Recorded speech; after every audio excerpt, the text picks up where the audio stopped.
It was the prize every nation dreamed of, the crown of peace, the golden medal that promised recognition from the world. And yet, on the 27th of July 2025, when Ibrahim Traoré, the youngest head of state on the African continent, was nominated for the Nobel Peace Prize, history seemed to turn a page. Headlines across the globe declared it a moment of triumph, as if Africa had finally been allowed to step onto the stage of honor.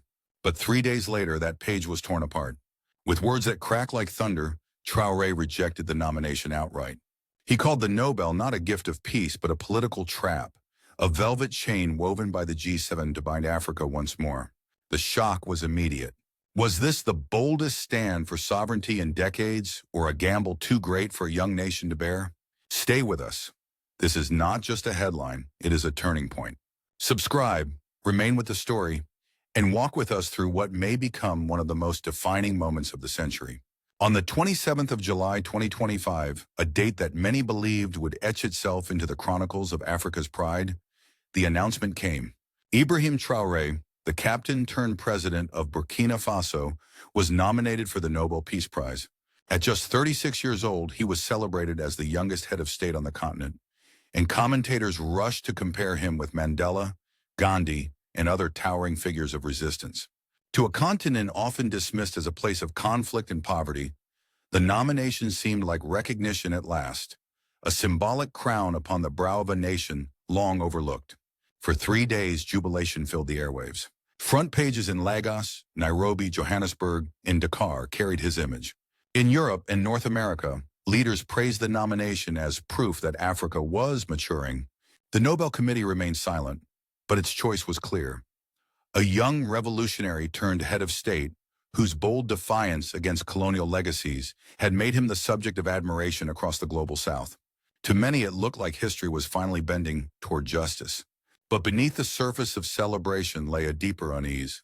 Traoré himself, always wary of the trappings of global recognition, had warned his advisors that Western accolades often carried invisible chains. In private, he reminded them of how Africa had been crowned before.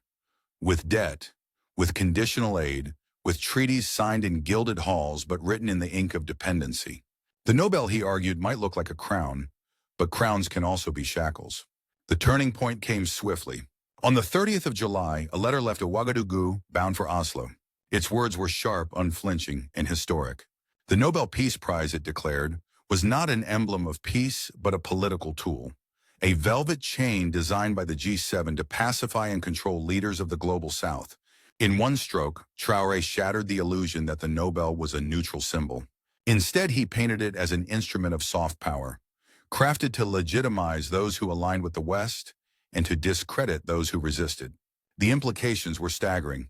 Analysts in Washington estimated that Burkina Faso risked losing up to $1.2 billion in aid and investment by refusing the honor. Economists calculated that by turning away, Traoré had effectively walked away from a check that could rival his nation's annual budget. In financial circles, the Nobel was not just a medal, it was access to networks, to grants, to soft influence worth between $200 million and $800 million over a laureate's lifetime. To reject it was to spurn a fortune, to discard prestige, to gamble with the future of a fragile state. Yet to Traoré, integrity outweighed currency. At a private council in Ouagadougou, he is reported to have declared, "They want to crown me only to control me. I will never be their puppet." Those words, relayed to journalists, became more than defiance. They became a manifesto. And when the rejection became public, it ricocheted across the globe like a thunderclap. In the streets of Burkina Faso, the reaction was electric. Markets buzzed, cafes echoed with debate, and students flooded social media with messages of solidarity. The hashtags Nobel Trap and True Sovereignty trended across Africa and Latin America within hours. For ordinary citizens, this was more than a diplomatic episode. It was proof that Africa could say no and still stand tall. For others, it was a reckless gamble, one that threatened to isolate the nation from desperately needed funding and partnerships. Western ambassadors in Ouagadougou expressed veiled warnings. Aid might be withdrawn. Loans could be reconsidered. Trade deals could be delayed. But Traoré remained unmoved. His words, preserved in the rejection letter, were unequivocal. The Nobel is not a badge of honor. It is a mask. and Africa will no longer wear a mask crafted in the image of others. The symbolism was impossible to ignore. For decades, the Nobel Peace Prize had been portrayed as the pinnacle of moral recognition. By refusing it, Traoré stripped away its mystique, exposing it as what he believed it had become: a polished instrument of influence rather than a universal celebration of peace. He forced the world to confront a question it had long avoided. Was peace being defined by those who profited from war? The shock of that refusal did not merely ripple through Burkina Faso. It surged outward, touching capitals from Washington to Tokyo, from Paris to Johannesburg. A continent once portrayed as passive had produced a leader who dared to reject the world's most prestigious honor. And as the dust settled, a single question loomed over every headline, every newsroom, every government briefing. Was this the reckless pride of one man? Or was it the first crack in a century-old facade of legitimacy that the West could no longer enforce? The thunderclap of refusal did not echo in silence. It sparked storms. Within hours of the letter's delivery, the world's press lit up with headlines. CNN described the act as reckless symbolism, warning that Burkina Faso might pay dearly in lost aid. Fox News, in a rare divergence, asked a different question. Was the Nobel itself compromised? But the greatest jolt came when Donald Trump, no longer in office but still a voice in global debates, admitted openly that the Nobel might just be a political trap. Those words from an American leader carried the weight of a confession long whispered but rarely spoken aloud. Across the Atlantic, fury erupted in Paris. President Emmanuel Macron reportedly slammed his fist on the table in a late-night cabinet meeting. For him, Traoré's rejection was more than insolence. It was a direct challenge to the moral order France claimed to uphold. Still reeling from the erosion of French influence in Mali and Niger, Paris could not ignore another defiant note from Ouagadougou. To them, this was no longer about one man's decision. It was about the unraveling of a sphere of influence that had defined decades of foreign policy. In Berlin, German officials convened emergency sessions, their notes describing the event as a breach of soft power. Brussels soon followed, worried that if one African leader dared to spit out the golden apple, others might follow, triggering a domino effect across the continent. For the European Union, the Nobel had always been more than a medal. It was a lever of legitimacy. To grant it was to bless, to withhold it was to punish. Now that lever seemed broken. Japan's response was more restrained, yet no less significant.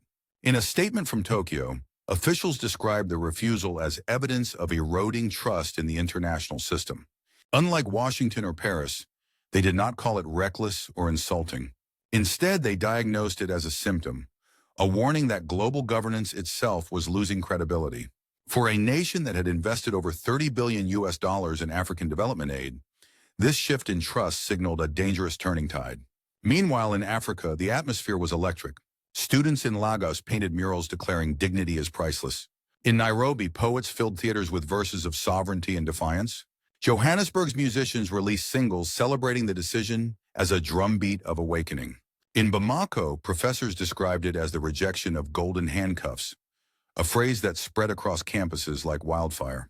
The streets of Ouagadougou themselves became a theater of debate, where vendors, drivers, and teachers asked aloud whether dignity could outweigh dollars.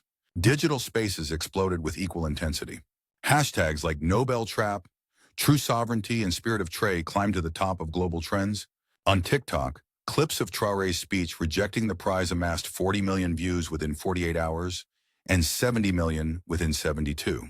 Diaspora communities from London to New York rallied in solidarity, waving banners that read, "Our dignity is not for sale." The rejection was no longer an African story. It had become a global youth anthem. Financial markets reacted with unease. In Frankfurt and Wall Street, analysts widened risk assessments for Burkina Faso.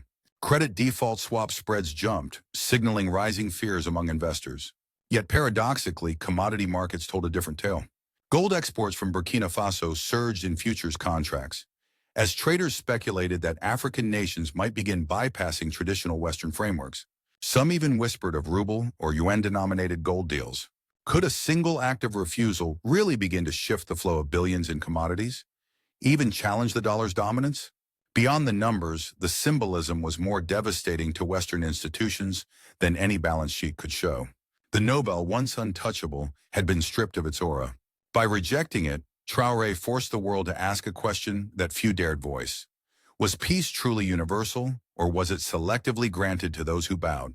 The Arab League seized the moment, inviting Traore to deliver a special address. Turkish and Iranian outlets hailed him as the embodiment of a new Bandung spirit, recalling the 1955 conference that united Asia and Africa against colonial dominance. In Latin America, Venezuelan and Cuban leaders praised Burkina Faso's defiance, linking it to their own struggles against Western dictates. From São Paulo to Mexico City, activists marched in solidarity, declaring that integrity mattered more than recognition. For the first time in history, a sitting president had not only declined the Nobel Peace Prize, but publicly declared it a trap. The aftershocks rippled through every capital. To some it was madness. To others it was liberation. And as the debates raged, one question pierced through the noise, whispered in chancelleries and shouted in the streets. Was this a solitary outburst of reckless pride? Or was it the ignition spark of a storm that might redraw the map of soft power itself? The thunder of rejection soon gave way to the grinding reality of consequences. For while the symbolism soared, the cost could not be ignored. International credit agencies reassessed Burkina Faso's risk profile almost overnight. Within weeks, the nation's cost of borrowing rose by 2 to 3 percentage points.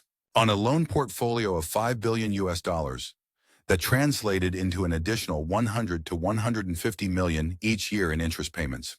For a country still struggling with fragile infrastructure and poverty, this was no small burden. Yet the streets of Ouagadougou told a different story. Rather than despair, a quiet pride began to bloom. Street vendors, university students, and taxi drivers repeated a phrase that became almost proverbial. Better to lose $1 with strings than to sell our future in silence. Markets buzzed not with panic but with arguments about dignity, sovereignty, and the price of independence. Economists watched closely as a paradox unfolded. The Spirit of Trade Festival, organized at Independence Square on the 30th of July, drew tens of thousands of people. Local businesses reported earnings of more than $50 million in just a few days. Hotels filled, stalls sold out, and a symbolic refusal transformed into a very real economic windfall. For once, dignity itself was a currency, one that generated revenue, pride, and tourism. More significantly, the government redirected funds that had once flowed to foreign contractors into domestic priorities. Nearly $500 million were channeled into reopening schools, upgrading hospitals, and subsidizing sustainable agriculture. The impact was immediate.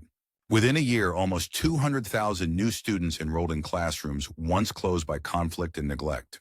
Farmers in the Sahel received support for renewable energy projects, solar fields were erected across villages, and hospitals began to acquire new equipment. In the daily lives of Burkinabè citizens, the absence of a golden medal was less tangible than the presence of concrete improvements. Politically, the decision acted like a lightning rod. Within the corridors of power, advisors had warned Traoré of the risks: frozen aid packages, diplomatic isolation, and investor flight. Yet the young captain did not flinch. His stand was framed by supporters not as a reckless gamble, but as a symbolic coup. An Ibrahim Traoré coup against the invisible empire of conditional recognition. It was not tanks on the streets, but words in a letter that staged the rebellion. And for many, it carried the same emotional weight as a revolution. Universities across the continent seized the moment. In Dakar, Addis Ababa, and Lagos, professors organized debates titled "Integrity over Illusion." Students painted murals that read, "Dignity is priceless." For a generation raised under the shadow of IMF loans and World Bank conditionalities, this defiance was intoxicating. It was the first time many young Africans saw a leader refuse applause in favor of principle. The cultural ripple was just as powerful. Poets performed in Nairobi theaters, rappers released singles celebrating resistance, and filmmakers began scripting documentaries about a continent saying no. The rejection became not only a political statement, but a cultural renaissance, a moment when art, music, and intellectual life converged around the idea of sovereignty. Still, the risks loomed large. Analysts warned that a sharp rise in borrowing costs could strangle development projects. Aid agencies hinted at reducing their presence. The European Union floated the possibility of reviewing cooperation agreements. Some local opposition figures argued that pride could not pay salaries, nor could sovereignty build roads. The debate was fierce, but it was also transformative. For the first time in decades, national politics revolved not around the distribution of foreign aid, but around the meaning of independence itself. The psychological ceiling of dependency cracked. Across Africa, observers asked aloud, if Burkina Faso could resist, why not Nigeria, South Africa, or Kenya? Was it not time for the continent to define its own legitimacy without Stockholm or Oslo? And beyond Africa, activists in Latin America and Asia saw reflections of their own struggles. Inside Burkina Faso, the government doubled down on reforms. Efforts to nationalize portions of the gold sector gathered pace, with revenues redirected into healthcare and education. Solar and wind projects valued at $2.3 billion were negotiated with non-Western partners, without the burden of IMF strings. These were not mere gestures. They were the seeds of a long-term vision that sovereignty could be sustainable, that dignity could translate into material gain. And so, while investors recalculated risks and Western ambassadors frowned, the people of Burkina Faso began to write a different equation. Sovereignty minus aid did not equal collapse. It equaled resilience. Dignity minus recognition did not equal weakness. It equaled strength. But the question lingered like a shadow. Could this symbolic coup against recognition endure in the hard arithmetic of global finance? Or would the weight of higher costs, reduced aid, and diplomatic pressure eventually bend Burkina Faso back into the fold? The shock of Traoré's refusal was not confined to Ouagadougou. It rippled outward, shaking the architecture of diplomacy itself. In Washington, the act split opinion clean down the middle. On one side, policy analysts condemned the decision as reckless, warning that Burkina Faso could lose access to nearly $450 million in American aid annually. On the other, commentators began asking uncomfortable questions. If the Nobel Prize could be questioned, what did that reveal about the legitimacy of Western soft power? The fact that Donald Trump himself labeled the award a possible trap only deepened the fracture, forcing even his critics to acknowledge that the issue was not as clear-cut as it once seemed. In Paris, the response was more visceral. Emmanuel Macron, still bruised by the loss of French influence in Mali and Niger, saw Traoré's defiance as a direct insult. His anger was not merely symbolic. To France, the rejection represented a broader African revolt against the vestiges of its empire. Berlin and Brussels, though more cautious, recognized the danger of precedent. If one leader could dismiss the Nobel with such audacity, others might soon question the very institutions through which Europe projected its moral authority. In confidential EU memos, the phrase diplomatic breach appeared again and again. Across the globe, however, reactions painted a different picture. In Latin America, Venezuelan and Cuban leaders hailed the rejection as a strike against neocolonialism. In Asia, activists in Manila and Jakarta drew parallels to their own struggles against external dictates. The Arab League extended an invitation for Traoré to address its assembly, framing his decision as aligned with wider demands for sovereignty in the Middle East. In Ankara and Tehran, newspapers invoked the spirit of Bandung, recalling the 1955 conference where Asia and Africa first united to resist imperial dominance. Even in Tokyo, where diplomacy tends to favor caution, officials admitted that the refusal revealed a deeper truth. Global governance had lost credibility. Japan, which had pledged $30 billion to Africa through its TICAD framework, now wondered whether its influence might also be at risk. If Africa no longer trusted Western institutions, could any amount of aid rebuild legitimacy? For many in the global South, the answer was different. The act was not reckless, but revolutionary. It was proof that small nations could stand tall, that dignity could be chosen over dependency. Intellectuals across Lagos, Johannesburg, and Nairobi began speaking of a new doctrine, that recognition from the West was no longer the gold standard of legitimacy. Instead, sovereignty itself had to be the measure.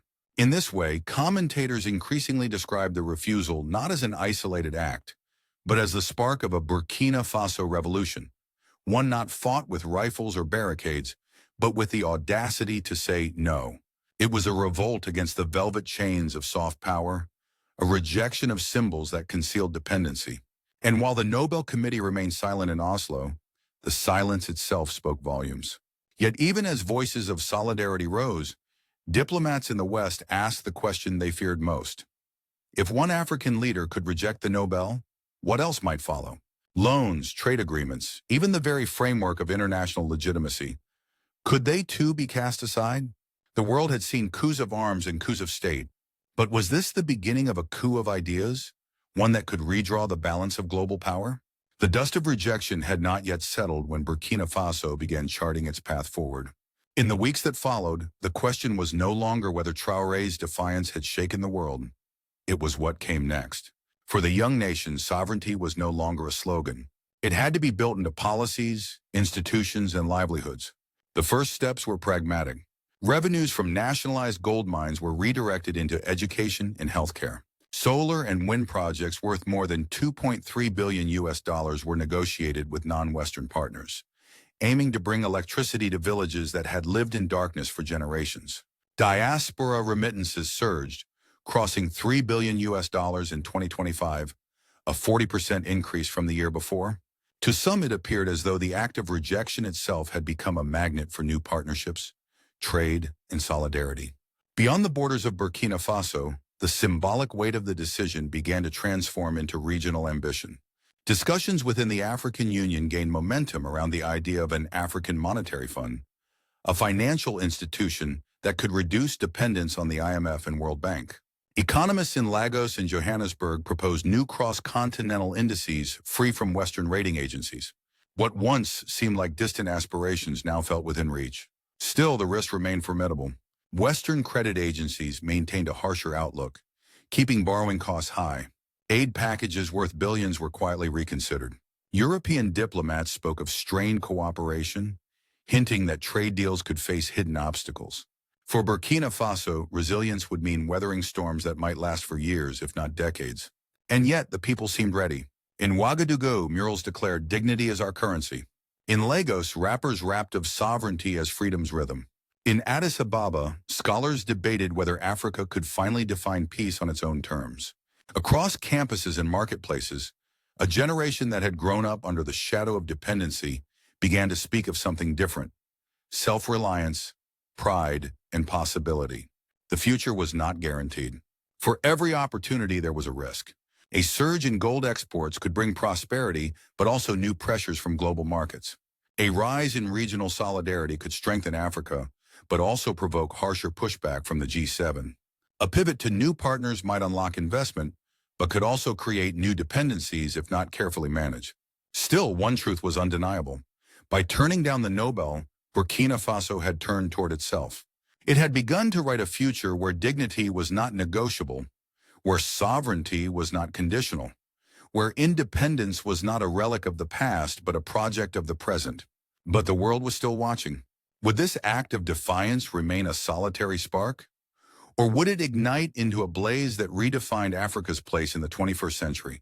The rejection of the Nobel was never about a medal worth $1.1 million. It was about something greater: the dignity of a continent that for centuries had been told it must wait for recognition. When Ibrahim Traoré stood before his people and said no, he did not merely turn away from Oslo. He turned toward Ouagadougou, Lagos, Nairobi, Johannesburg, and every city where Africa's voice had long been muted.